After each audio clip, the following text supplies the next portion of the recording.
something special to you here, local. Do not leave me unsurveyed. It will not be so simple next time. With your death, this nightmare will finally end. To fight is to insist. Time bends to my will. Two playthings enter. Take this item. Welcome! Time has no meaning here. Your pain will Make this worth my time. Oh, wait. Shadow, rise and fight. A contest of a flash of pleasure. Over all too quickly. Countless thousands. What's one more? Do not leave me unsatisfied. Shadow, rise and fight. Crush the intruder! All the flesh is so fallible. No mercy! Hello and welcome to Exiles. Today I want to talk about Stormbind, a skill that is really unique. It has some of the most unique, weird mechanics in the game, and ultimately ends up being a skill that no one plays because it's probably too obscure, too unique, too awkward to make work. But I have chosen this skill specifically because it does a sizable amount of damage, and it weirdly has some nice synergies with being a Mind Over Matter and a mana build in general. I like mana builds. I like to try to make them work. I tried to do an Archmage Ignite Hexblast character. That was just okay. I was able to do some Ubers with it, but it really wasn't anything super special. So I decided, you know what, I want to try some other things. I put together a Heirophant and just basically grabbed a bunch of mana nodes. This is a pretty scuffed character. Just basically yoinked all the mana gear from my Archmage Ignite Hexblast character and just testing out the skill. Now, how does this skill work? It has this unique mechanic of basically it's split into two skills. One, which is basically the Stormbind, where you're placing these runes, and then the Rune Blast, where you're charging the runes. The way it works is I'll go here, I'll right click, I'm placing the runes. This doesn't do any damage, but it sets up the runes. These are the things that are going to blow up. Then I go through and I charge the runes with this skill called Rune Blast. And basically, by the end of me channeling it, it activates the runes and they blow up. Now, I could just do this and just spam blow them up like that sort of thing. Just place the runes, blow up the runes, place the runes, blow up the runes. But ideally, it's better if you're able to improve all the runes up to a maximum potential. You see they have that glow animation. That means they're dealing about 300% more damage and have about 90% more AoE. And these skills can shotgun. So I can upgrade, say, these 9 runes, and they're all going to hit the boss right here. Frankly, I have enough AoE where a rune that's over here is hitting all the way over to here. So I can have even more overlap than just the 9 runes.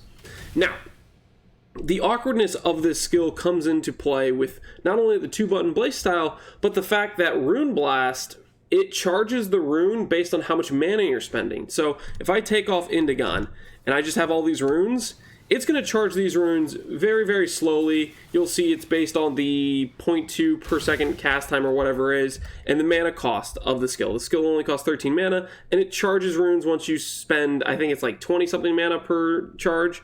So the idea is if we have Indigon on and we have something like a Arcane Cloak, we activate a lot of extra mana costs right away, and you'll see those charge to max quite quickly since we have actually spent some mana. It's a way where we get all the extra boosted damage really quick because we have a high mana cost. Now, it's an awkward play style of you have to kind of balance how much mana you're spending, because if I'm just spending, you can ramp Indigon infinitely. So if you're just trying to hold down and constantly be using skills, it's a little bit awkward to maintain Indigon. You'll have some pretty high ramped percentage of increased spell damage, but your mana cost will also get to the point where you're being a bit inefficient because you're not getting as much runes down as you could. You're having the casts basically interrupted. So you kind of have to balance the playstyle. It's a little bit, there's a little bit of a learning curve, I would say. But as I've played this character more, I've definitely grown into it, and I've started to like the playstyle even. It is weird, it's awkward, but it does a lot of damage, because if you have the Stormbind, you can place 9 runes in roughly, I don't know, half a second. You can place 9 runes, and then you can charge them in half a second. So what ends up happening is you have 9 times the 516 whatever average damage, and then you multiply that by 4, because you get up to 300% more damage once you've charged them, and you get basically a massive damage number where all those hits come in on a boss, and you get these really chunky, girthy hits, which is, in my opinion, a pretty cool playstyle. It's fun to see bosses' HP just chunk, just chunk, just chunk, and it's not even crit, it's just a mind over matter character with a bunch of mana nodes and doing like lucky damage when you don't crit. And then elemental overload, we proc every now and then for 40% more damage, and we're not investing in a crit. Nothing really special going on here. So I wanted to give a quick showcase of a Baran, and I did already showcase in the intro the other 3, and we'll do a 4-way, and then maybe if you guys want, we will try a Uber Sirus. I have attempted 1 Uber boss in that's Uber Maven. I did it in 6 portals. I was still learning the playstyle of this character when I was doing that fight, and it was rough, but we could attempt maybe to Uber Sirus and see if we could kill a boss like that with an not Archmage, an Indigon Stormbind build. Very obscure, very weird, and we can see if we can get it done. I think it probably should be doable for this character, but I don't know. That fight it's pretty scuffed. You have to be able to see the ground degens, and I almost never can see them. So there's some other things about this character that's scuffed.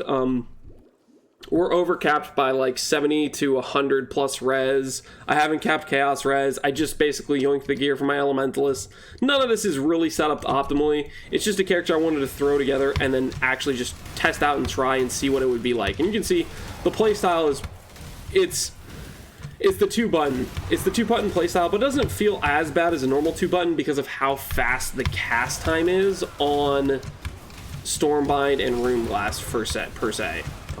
They're very fast casting skills, and I went the route of getting some wands that are the profane wands where they have the implicit cast speed, and crafted them with the zeal essences, I think, or not zeal essences, essences of misery, to have basically just decent cast times, more or less, is what we were going for here. So it's the channel blow up playstyle. And then you can see we have a boss there, and you just chunk it. You just chunk it so hard because of how hard this stuff hits. And we'll do the same thing with this guy. We'll put down our Frost Shield. We'll put down this, yada, yada, yada. And then you can see, yeah, we just chunk him down. There's something satisfying about having the girthy chunks come out of bosses. I don't know. I have a weird like for it. I have to be honest. This obviously, you know, it's never going to be the most OP thing because it's a 2-button playstyle. It's not going to be OP clear, but it does a surprisingly good amount of damage. And this is a type of character where, you know, mana's so far out of the meta, you could get some just okay gear, and you probably could end up doing Uber bosses and a lot of hard content, which is funny to think, honestly. I think it's pretty neat. This character also has Life Leech, Energy Shield Leech. What else do we have? For recovery, we just have a high mana sustain pool. I didn't end up going agnostic because agnostic ends up being just a huge mana drain, and agnostic doesn't really pair well with something like Sanctuary Thought, where we just get so much energy shield based on our mana. You see we have 4k ES. This makes our build have a pretty nice one-shot threshold, even though we don't have great defensive layers, because we have 4k ES plus 60% mind over matter plus a 3k life pool, 11k mana pool. Even though our defensive layers are just kind of like potato, you know, just, you know, capped res, basically capped res, and spell suppress, that we can forget about it. That's not going to be there. I think honestly, just having a Cloak of Defiance rather than this chest piece of spell suppress would be better, because the 1% mana regen is so huge for having better sustain on this. It would make it a lot more smoother of a playstyle where we wouldn't be running out of mana as much. But it's neither here nor there. It's just kind of, I took the gear I had on. I didn't want to go trade for a Cloak of Defiance, then have to sell it back when I was going to go switch to another character. I'm kind of broke as is, so I didn't really want to play around with that sort of stuff. Anyways, let's go ahead and do a Elderslayers invitation. This is going to be gain, conk, and impale on it. Okay, so I guess we'll do this. Yeah, we're probably gonna get one shot if we ever get hit, because that's gain 400% damage as extra elemental damage. That's really, really deadly. In our in our tree we have Heigh Hubris, so yeah, gain 200%, gain 200%. The conk ground means they'll heal themselves, so with Drox and his immunity banners, this could be very, very scuffed. And Impale is just kind of annoying, I think. So we'll see how this goes. I think ultimately I probably want to kill, I don't know, Al Hesband first or something.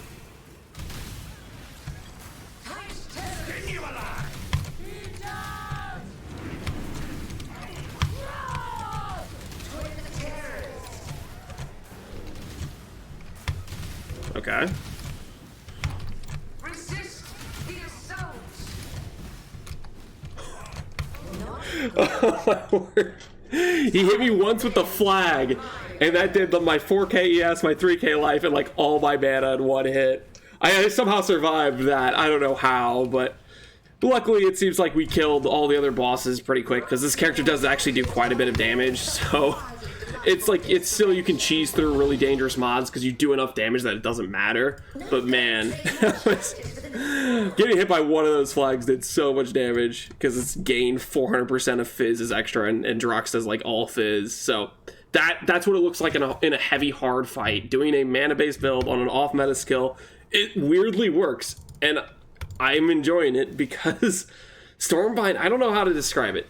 It's just such a, it's like, you pay all this awkwardness, but you get this nice reward of these just chunky hits, and there's just something so satisfying about the instantaneous, this boss is at half health, now they're dead. This boss is at full health, now they're dead. You know, type of like the girthy chunks to it. Obviously, with a super min-max character, you know, doing 100 million DPS, you can do that anyways, but this is with, you know, a potato setup. I don't have like a curse in my build. I have a bunch of sockets I'm not using. I haven't optimized this tree at all, sort of thing. I just kind of threw it together off the cuff because I wanted to try out Stormbind, and it's even working on hard fights like that. I don't know. There's some satisfaction that goes into that sort of thing. So let's go ahead and respec for an Uber Sirus. I would say Uber Sirus is either, if he's not the hardest Uber boss, he's maybe the second or third hardest boss. It's up, in my opinion, it's up in the air between Uber Sirus, Eater, and Exarch. Those are the hardest in my opinion. I think Maven is a little bit harder than Shaper, Uber Elder, and the Cortex, but I mean, you can make your own opinions. We'll see if we can do a... where did I put the Al Hesband piece? I know I did him, so I probably just, yeah, I just banked it. Okay. So this will be scuffed as all get out probably, but if we can do it, it'd be pretty cool in my opinion to be able to take down one of the hardest Uber bosses with a skill that straight up no one is using, and on top of that with mana, because mana builds are in a rough spot. But I know people are like dogging the change to mind over matter, but it opens you up to not have to use Cloak of Defiance. My mana builds will still have the problem of they don't get enough mana sustain. This character gets to like, what is it, 4k? Yeah, 3k-ish. If I have Arcane Surge up, it goes up to closer to 4k. That's some good mana sustain, but it's still not really enough to feel comfortable with Indigon or with Agnostic type of thing. So mana builds still have that issue of they can't quite get enough mana regen, and it feels like you need Cloak of Defiance, but you can do other options, like for example Replica Calm's Heart. I'm heavily considered doing a mana build with that chest piece and something like the Pledge of Hands with an Ice Nova setup. It could be crazy good, because now Cloak of Defiance only advantage is 1% mana regen, and if you just have 2k, 3k more mana than you would have otherwise, you're going to have more mana regen and more mana because of having a heavier mana pool. Stuff like that I think will open up some cool possibilities. So it's nuanced. It's not going to be enough to make mana builds good, but it gives you more options, and you're not just shoehorned into Cloak of Defiance every single time you want to play mana builds. So I kind of like that change. It's a step in the right direction. Not enough, but we're making progress, right? All right, let's see if we can do this without breaking it. What's this? A real talent. You finally caught my attention.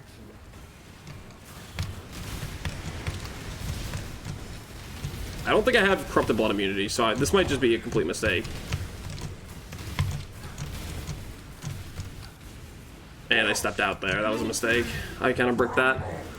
I should not have just jumped out of the arena there. I'm a little bit nervous about this fight. This fight sketches me out for having a character that doesn't have Corrupted Blood immunity, having a character that doesn't have capped Chaos Res. it's not speaking to our wait, no, we do have corrupted blood immunity. Yeah, that's right. I can go for something like a pure talent, which no one's using, and I can get corrupted blood on immunity on it for like, I don't know, I paid 20C or something for that, which is really which is really kind of nice. Okay, we need to get our mana ramped a little bit.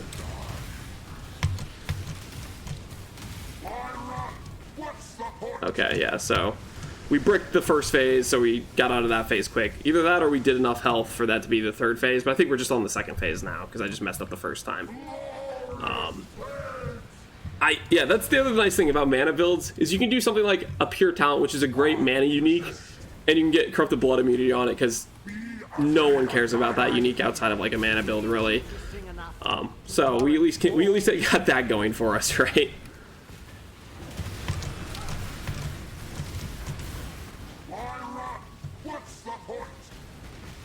Did I step out again?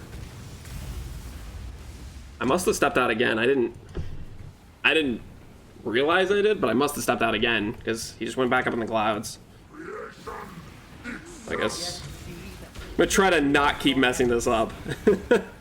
Otherwise the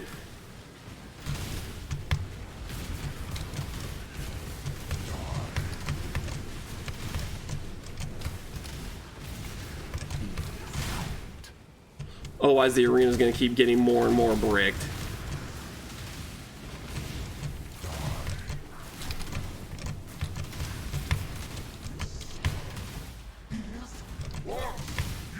Alright. I think we're on to the third phase now. We'll see. We're doing alright, but the thing is, like, Sirus has always been a fight where the first three phases are they're kind of a joke. Once you get to that last phase where he goes into the multi-laser beams, a lot of more immunity phases, he's teleporting all over the place. We're gonna start racking up some deaths, most likely. I mean, we have goody HP. We have corrupted blood immunity, but we don't have like max res. We don't have a lot of the juicy stuff that really starts to add up in terms of defenses. So we get to that last phase, he's going to start slapping us, and frankly, I'm a little bit surprised he hasn't started slapping us yet. Oh, and I jumped out again. So he's going to teleport out. Yeah. It's just a little bit of, I don't know. Maybe I'm a little bit too nervous doing this fight, and flame dash. Sometimes you just dash too far, which definitely something I do, so screwing that up a little bit, but hopefully it's going to be okay.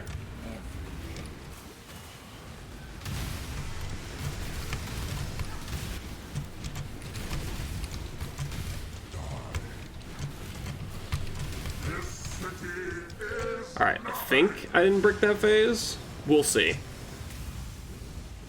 We'll see if I didn't brick that phase. Are we actually on to the last phase? Moment of truth. Of death, my heart races. I am alive.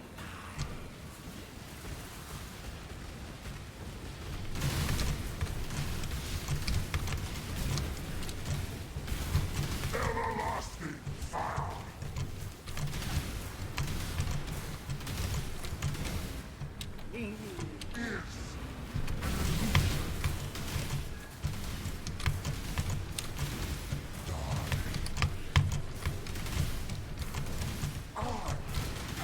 Alright, we're doing okay. We're doing okay.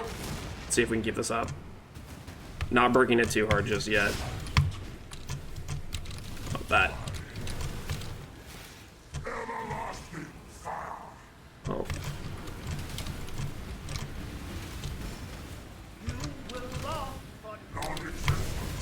Yep. I knew we weren't going to get a death blast. Or I didn't know, but the last phase starts to get so, what's the word? Scuffed. There's so much ground effects. It's like, where can I stand? Plus the lasers, plus the beaming from off-screen stuff. It starts to get real rough. We were doing okay, though, there. Honestly, I almost thought we were going to get a death blast, which would have been really cool, but we didn't. Now, can we... Let's see if we can actually get back to the arena, because re-entry on Sirus is another really rough thing to get done.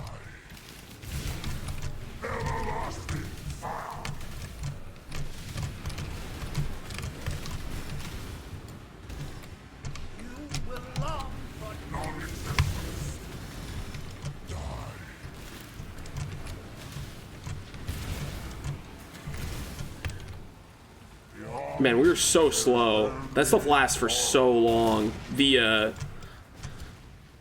don't even know what it's called. The whatever that quad laser thing, it just like puts some effect on you that just makes your character just not move. So we just really need to not break that again. Feel the thrill of the void.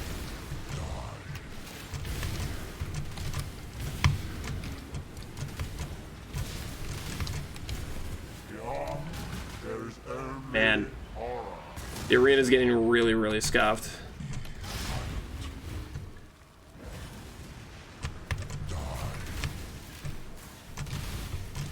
Everlasting fire.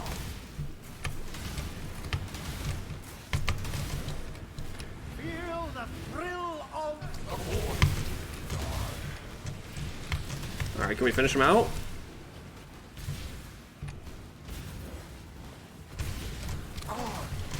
Oh, we were so close there.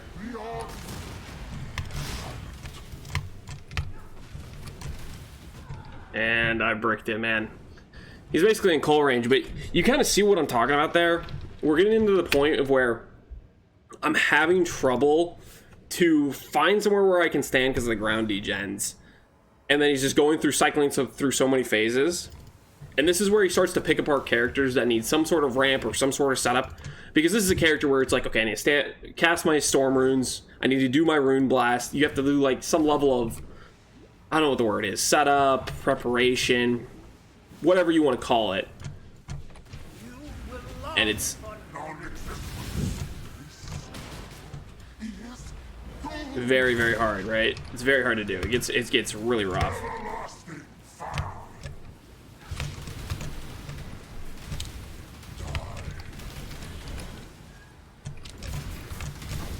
Oh my goodness. Okay. We didn't break it. We did Uber Sirus with 2 deaths. I'm still happy with that. Obviously, it wasn't, you know, it wasn't the cleanest run. It wasn't perfect. But for taking a character, my mana build for 1, Stormbind, which is virtually unused, and being able to do one of the arguably hardest boss fights in the game, I'm very content with that. And we did it with only 2 deaths, so not too bad there. This is something where the character is also scuffed, and I'm not really good at playing the character yet. This is something where I've only played this character a little bit, so I don't really have the timings down for putting the runes down, for putting the rune blast down, and this is a character where I really kind of need to practice. I think I need to get good at it. Long story short is, I wanted to try out Stormbind, and I feel pretty strongly that this could be a fairly decent skill without too much gearing, without too much setup sort of thing. And so I'm probably going to consider making a build around Stormbind next league. This is just something I wanted to test out this league where the league's kind of dead and I just want to experiment with stuff. So I experimented with Stormbind and honestly was happily surprised with the result of it not being too bad and being seriously pretty good. You can tell me if you disagree with that. Obviously it has an awkward playstyle. Obviously it's not perfect, but let me know what your thoughts are in the comments, and hopefully you guys enjoy this video. So anyways, take care, Exiles. Peace out.